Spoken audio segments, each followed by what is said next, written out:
hapon po o umaga pa pala sa inyong lahat. Alam niyo po, ako siguro ang pinakamatanda dito sa inyong lahat. Kaya nag-doble-doble pa yung inyong edad, mas matanda pa ako sa inyo. Kaya bakit ako nandito? Alam niyo ba kung ilang taon ako? 87. Meron ba kayong 87 yan? Wala.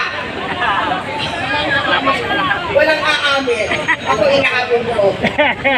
At alam niyo kung kailan ako naging aktivista? Kung kay Marcos pa. When I was only 29 years old. Hanggang ngayon, aktivista pa ako. Kasi once an activist, activist forever.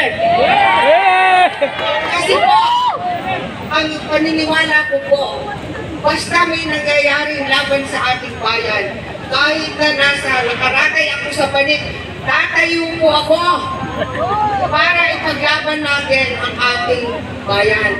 Itong nangyayari sa ating ngayon, nakakalungkot. Kasi yung mga Senate, yung Supreme Court, na dapat sila yung pinaka-matataas na gobyerno, na dapat magtatanggol sa karapatan ng mga mamamayan.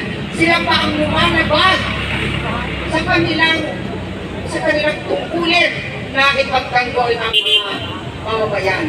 Tingnan niyo po, bakit tayo may magkaroon ng impeachment? Dahil po ang mga nasa gobyerno, kailangan merong tinatawag natin accountability. Dapat sasabihin nila kung anong ginagawa nila. At saka, dapat hindi sila, yung impunity, dapat wala sa impunity. Parang sila, hindi dapat sila parang mas mataas na sa batas.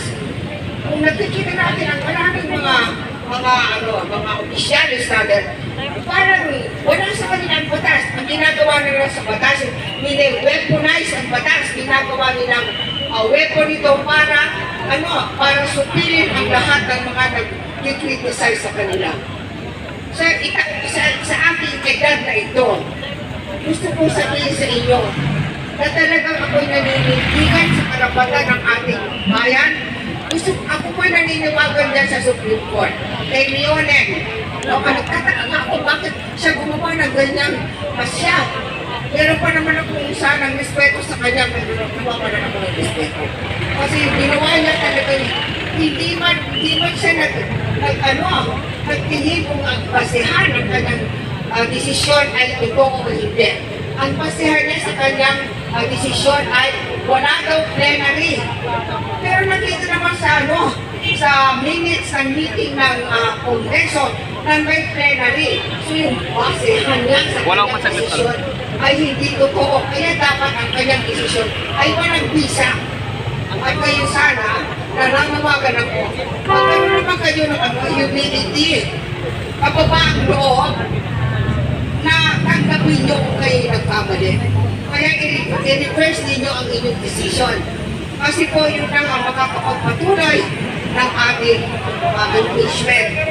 Bakit gusto magkaroon ng impeachment? Sa totoo lang po, ang paniwala ko, kahit na magkakaroon ng impeachment, maa-acquit pa si Sara. Pero bakit gusto ko na may trial? Kasi gusto kong maipaliwanag ano ang mga kasalanan sa ating bayan.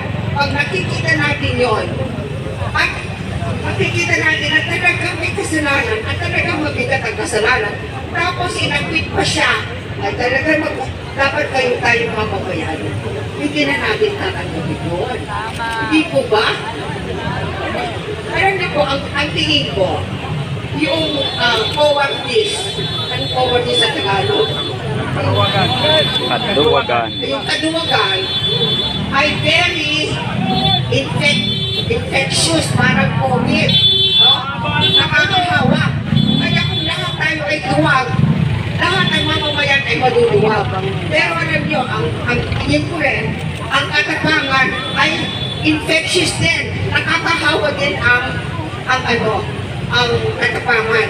Kaya pag ipapakita natin dito, kahit na isa-isa sa atin, na tayo'y matapang na lumalaban para sa karapatan ng tao, mai-inspire po natin ating mga kababayan.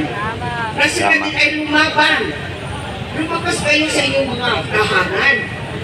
Ako po, sanay na sanay akong makipag-rally, pagkipagkisama sa mga kagawa sa lahat ng mga inaamit sa ating bayan. Kaya po, itong matandang ito, nananawagan po ako sa inyo, mga bata pa. Please naman, sa anagtapang ninyo, I am really challenging you. Kayong mga mas bata pa sa akin. Lumaban po kayo. Paglaban ninyo ang karapatan ng ating kababayan. Sabihin nyo sa Supreme Court, i-reverse ang kanilang desisyon. Maraming po salamat. Laban. Convict sa